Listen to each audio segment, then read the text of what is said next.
BHMSD podcast. Hello BHMSD, welcome to episode 10 of the BHMSD Roll Report. In this month's episode, we have information to share with you about some key happenings throughout our district. We're going to check in with Mr. Baxter at Bluffton High School to share information about the Indiana College Core and dual credit opportunities for students pursuing a post-secondary education and or some technical work in the areas of career and technical education. We're going to check in at our elementary school where they held a science night for our students. We're going to visit with one of our alumni from the mid-90s to share some information about the military track that he went through post-high school. We had a historic event take place on April 8th as part of the total solar eclipse in a partnership that our middle school students had with Manchester High School. I'm here with Mr. Baxter, our guidance counselor at Bluffton High School, to share with us some information about one of the new opportunities students have at Bluffton High School. Recently, our school board approved a change to how families and students will address dual credit and dual enrollment opportunities at Bluffton High School. And the information we gathered is something about ICC. So can you share a little bit about what ICC stands for and educate our viewers on what this new opportunity looks like? Yeah, of course. ICC is the Indiana College Core, and so it kind of got introduced from the state a year or two ago, and it's just kind of grown throughout the state, and so Bluffton kind of took the opportunity here to start that. And so the Indiana College Core is an opportunity for students to get that first year of college completely done while they're still in high school. And so typically a student will take 15 credit hours each semester their first year at college, and so what it is it's 30 credit hours spread across 6 different categories. So whether that's speech or an English class or a math class or humanistic ways of knowing, psychology, all these different categories, they said that as long as they get 30 credits along these courses, that any public institution in the state of Indiana and a lot of private schools as well will take that as that first year of college. And so hopefully it does a couple things, makes college a lot easier and affordable. So it's going to reduce the whole first year or allow students to then go into their master's or their doctorate degree programs sooner, and again, saving them more money in the process and time. And is this targeting only our kind of traditional college-bound students, or when we're thinking about dual enrollment and dual credit opportunities, that fit into some other categories for students as well? Definitely, yeah. So I think when you think of the Indiana College Core, ideally it's for the students that are most academically motivated while they're in high school, because you're definitely think of the college-bound students, but while we're in high school, a lot of students don't know if they're college-bound. Right. And so it's open to any student to kind of pursue that category, pursue the ICC. It's not closed off to anyone. Mm-hmm. Obviously, there are some academic standards or prerequisites that they have to meet to get there, but definitely not closed to anyone. And then it's not just, or the ICC, I would say, is typically for that 4-year student. Right.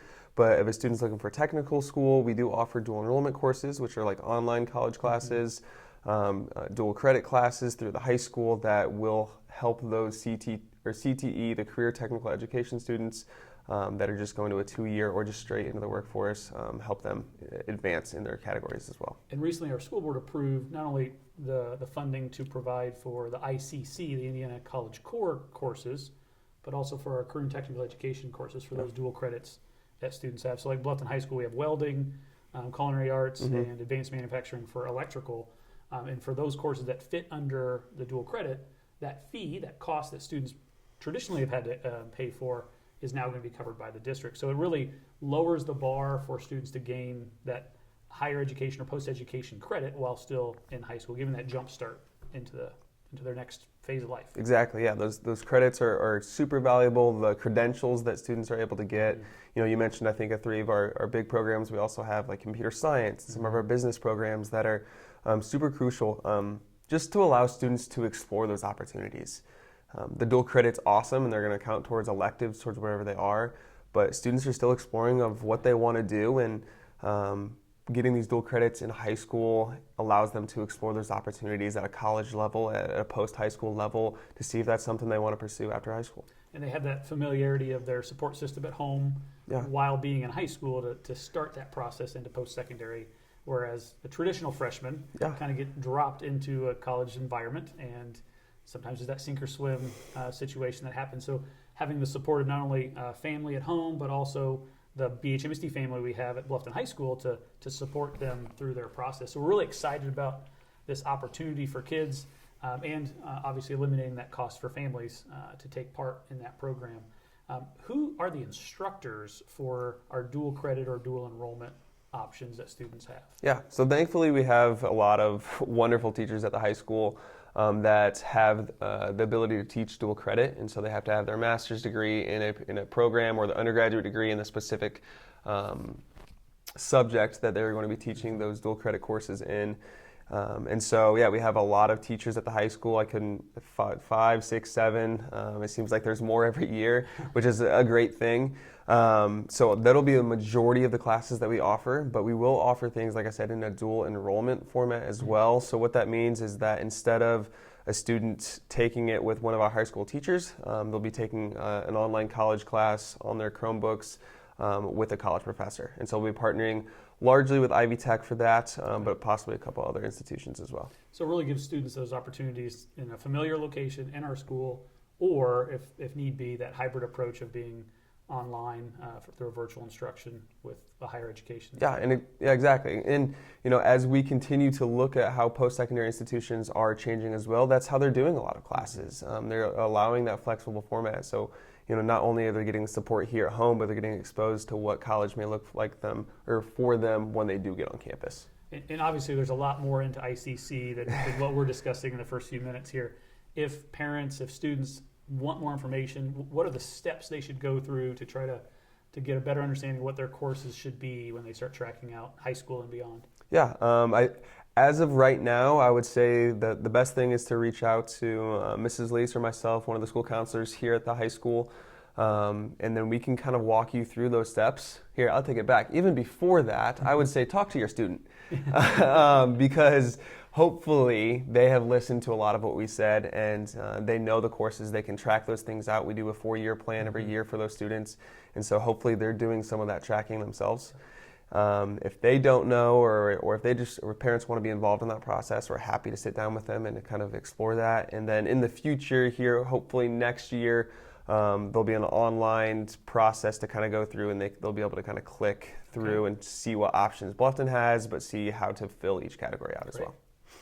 Well, anything else at this point you want to share about the ICC program or our dual credit opportunities that we have at Bluffton High School? No, we're just really thankful, again, that Bluffton Harrison is providing these opportunities and reducing a lot of the barriers. That's been a big thing the last couple of years, that there's just been barriers where students haven't been able to challenge themselves and haven't been able to have the opportunity to explore these opportunities. And now I think they're going to, which I'm really excited for. Great.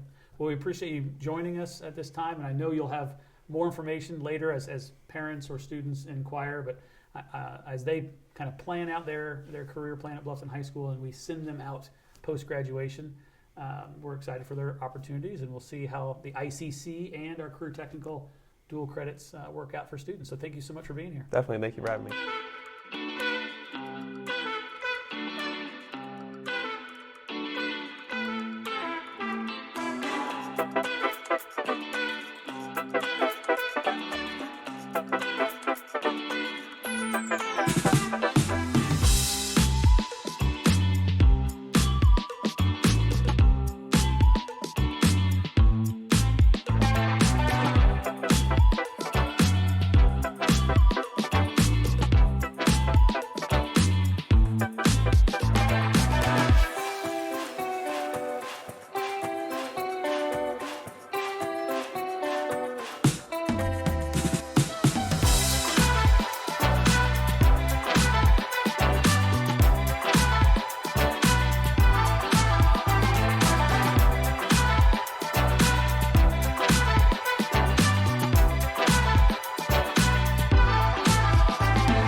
Welcome, Ryan, to the BHMSD Rural Report.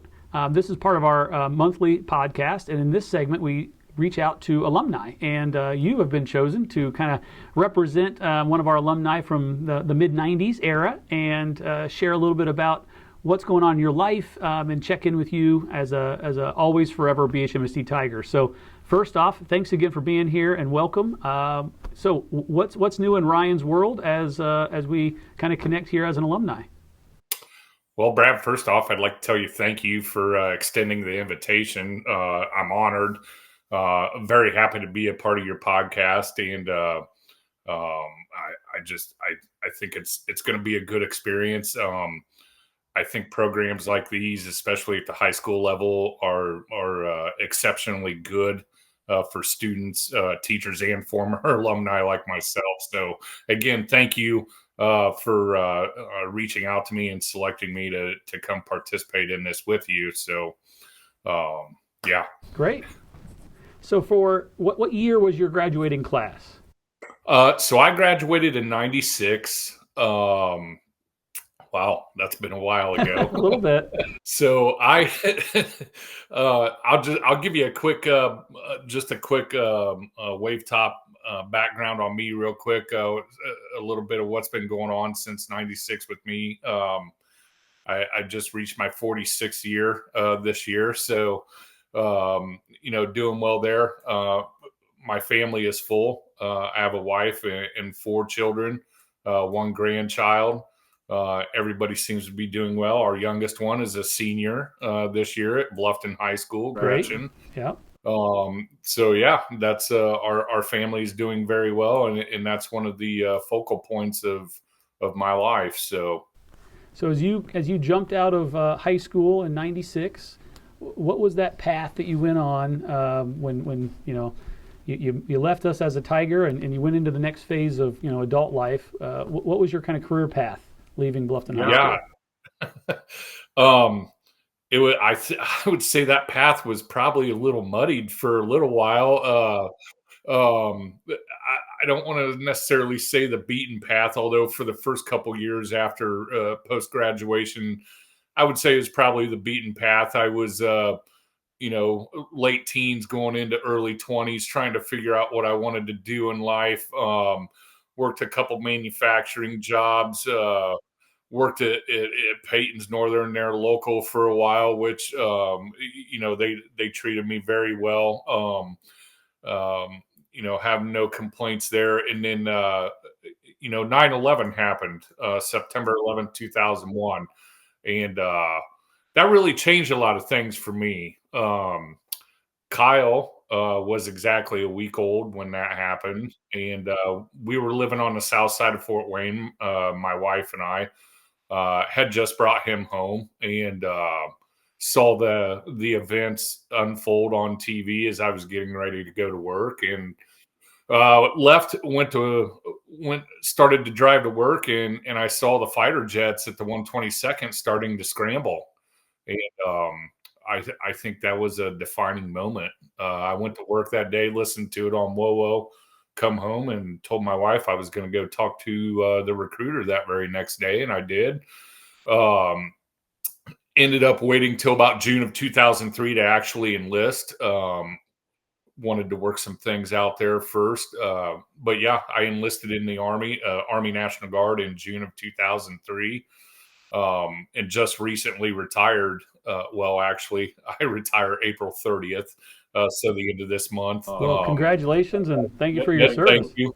Yeah, thank you very much. Went on terminal leave in January and been trying to figure out things down here in beautiful Florida since then. So that's sort of where I'm at with things right now. So you were active with the Army National Guard from 03 through 24. What were your rankings as you progressed through that process over that 20-year period? Yep, absolutely. So I left and went to basic training down at beautiful Fort Benning, Georgia, January of 04. Came back in May of 04. Came back to my initial assignment with Charlie Company, 1st 293rd. I was a rifleman with them for a while. Went through and experienced life as a infantry soldier with them for about 3 years. Was presented a wonderful opportunity to go into the world of military recruiting. Okay. And I have to thank now retired Sergeant Major Ricky Weber for that opportunity.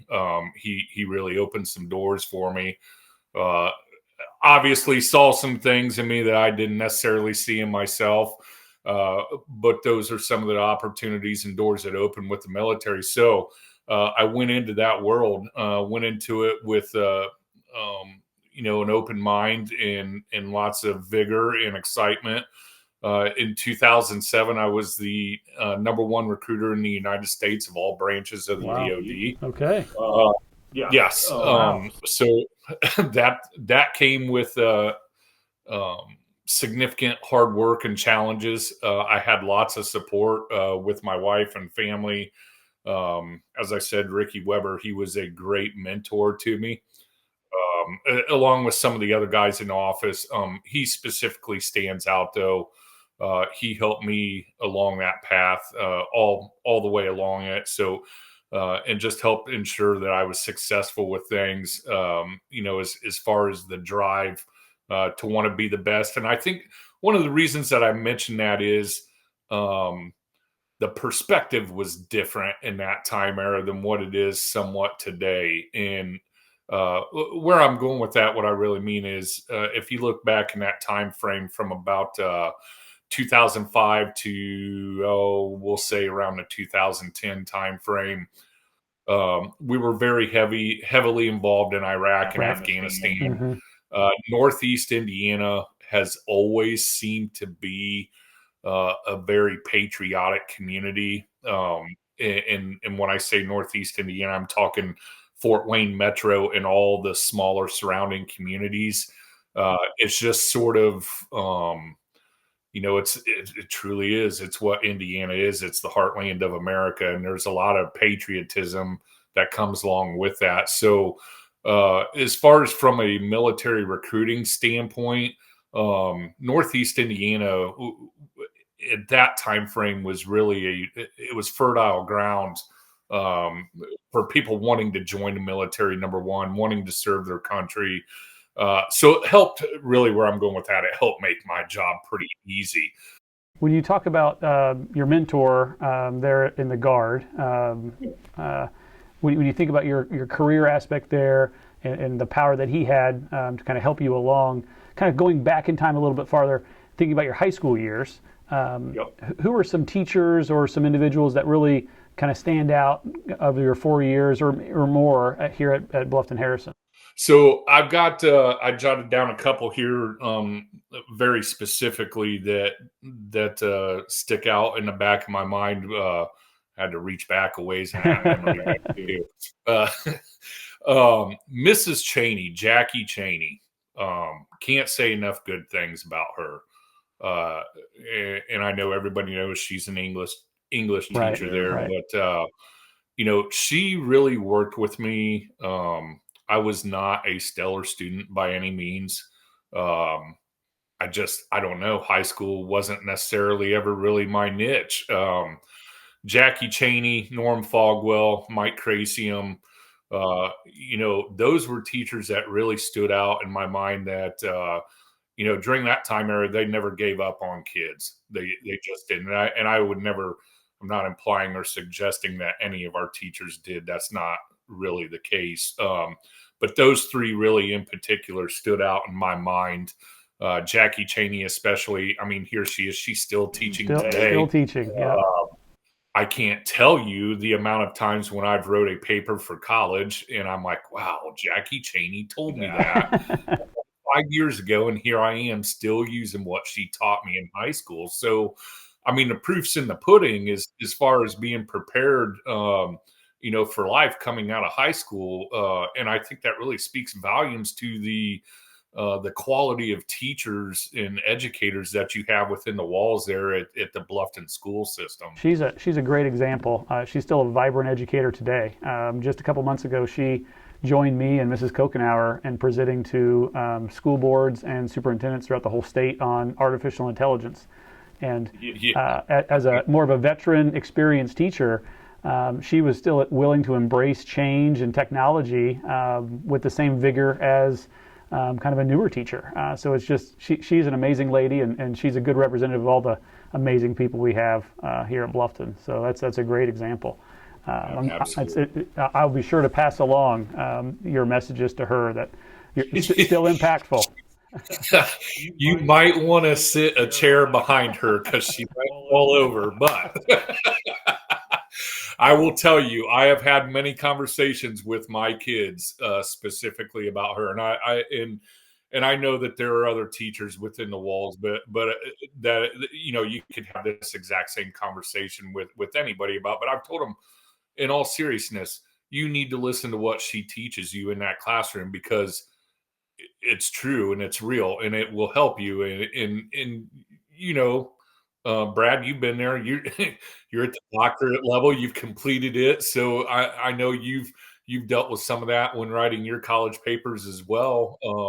And again, I would just the proof's in the pudding with her teaching methods and how she goes about it. Yeah, you hit the nail on the head with, we have a lot of great people that pour themselves into students, and the art of teaching is not a instantaneous satisfaction kind of thing. So those long-term look-backs are always very powerful. So which is one of the reasons why we reach out to alumni, because it's able to spotlight some of those past successes that our teachers have had, and they students graduate, some trickle back and stay in the community, some go on to great things, and we don't always get that loop back of information. So we really appreciate you sharing kind of your experiences. When you think about leaving Bluffton High School, and you mentioned maybe the road less traveled for the first few years, and then getting inspired to join the military service, how is that process? How did that process help you from being a high school student, being prepared to going into kind of the career field, whether that be in military or some of the other careers you've held over the years? So, the first, I really have to go back to pre-enlistment when you're going through that process, and I know hopefully a majority of the kids within your walls watch this podcast, but I need to hit on the ASVAB for a minute. Okay. And here's the reason why. So, and just for everybody to know, the ASVAB is the battery assessment for prospective military enlistees, right? So they take an assessment to qualify within the military service. Correct. And based on how you do on that test and all those subsections really dictates what you qualify for as far as what kind of job you would like to do in the military. So coming out of Bluffton High School, I was extremely fortunate in the fact that even if I only retained about half of the information that was taught to me, I still scored very well on the ASVAB. If I remember right, I want to say the first time I took it, it was in the low 90s. And the second time I took it in my early 20s, I was still in the high 80s. So the retention of information that was taught in the classroom really set me up for success.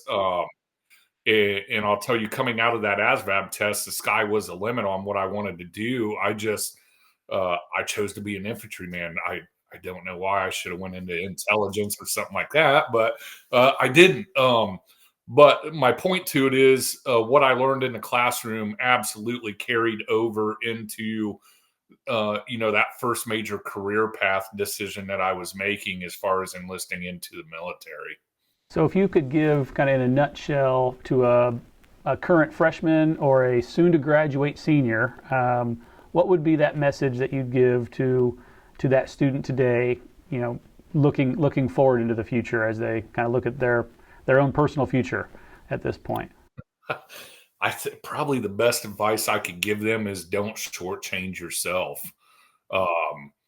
If I could go back and redo the high school years over again, I would have given much more effort than what I did then. And of course, that's easy to sit back and Monday morning quarterback about what you could have done better, what you should have done better. But in all seriousness, though, I think sometimes the actions that we have in the here and now, people don't understand the repercussions or the consequences that they can have later down the road. And I've lived that probably a couple times now, where I'm just like, man, if I would have done this just a little bit better or a little bit different, if I would have just listened to this person instead of thinking that I know everything, things could have been, things would have worked out a whole lot different. But, so yeah.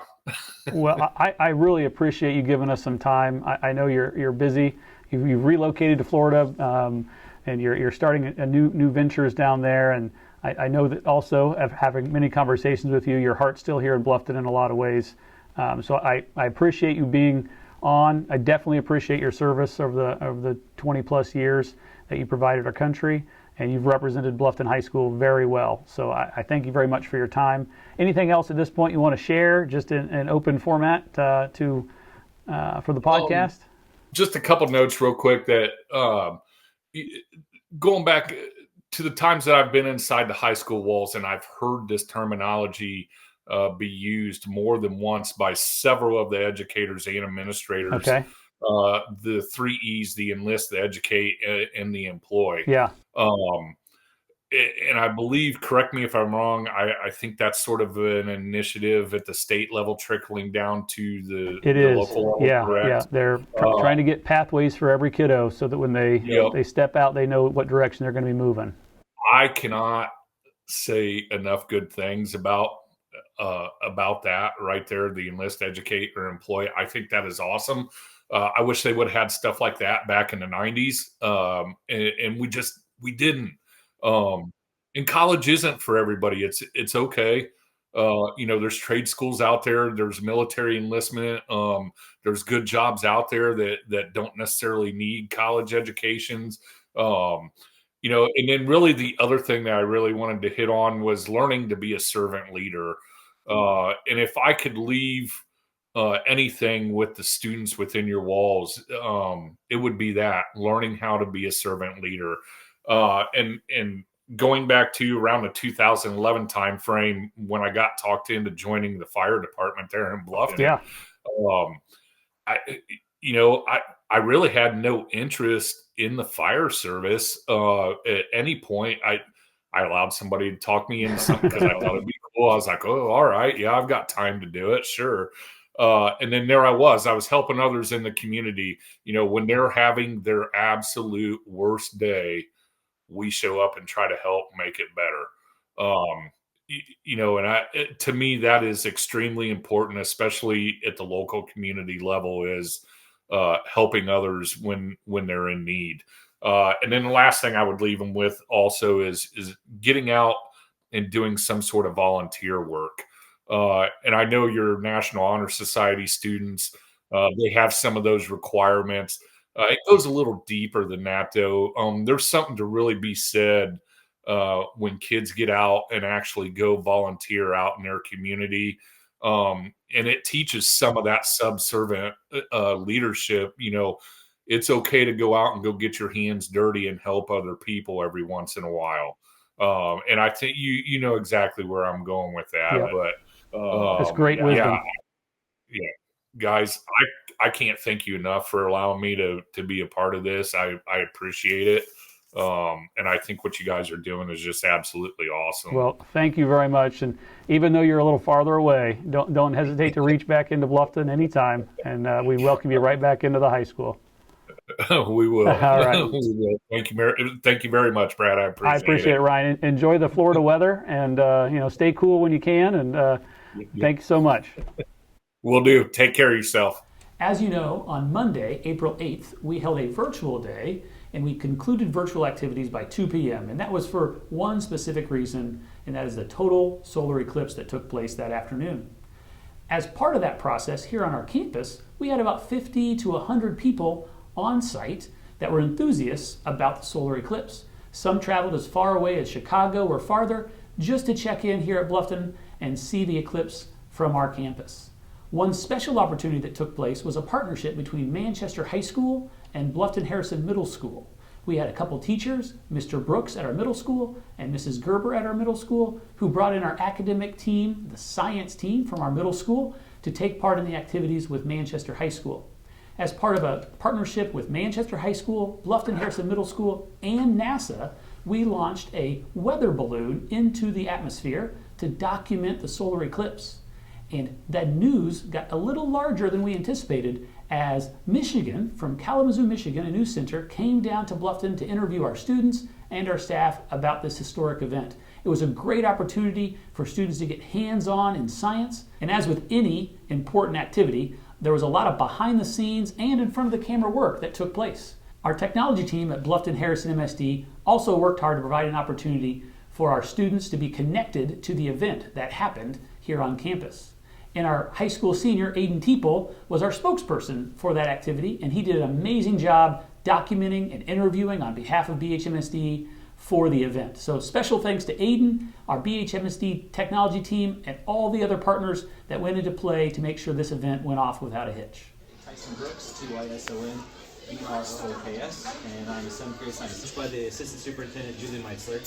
And she said, hey, I've got some Manchester people that want to come over and launch a few balloons. What first of all, are you looking forward to? Tell me about Monday. What are you going to get up and think, okay, I'm excited because? Well, because it's kind of a once-in-a-lifetime opportunity. So what do you think about this opportunity? I think it's amazing. It'll look very good on a resume, and it's just a once-in-a-lifetime opportunity. Obviously got our flow gauges so we can get the right pressure systems going.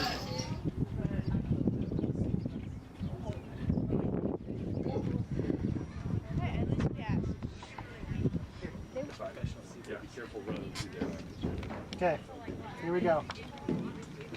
3, 2, 1.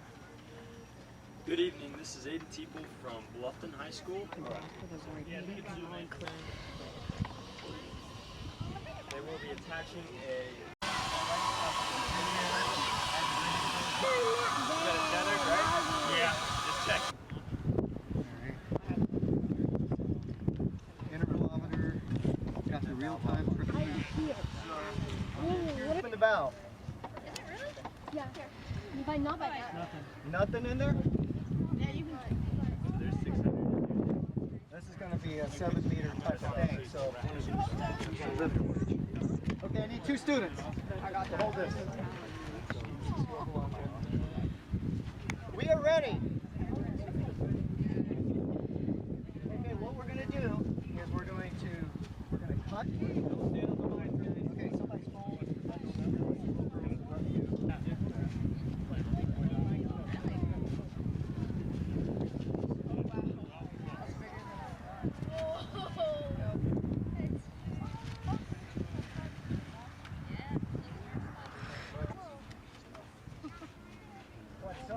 It is right now.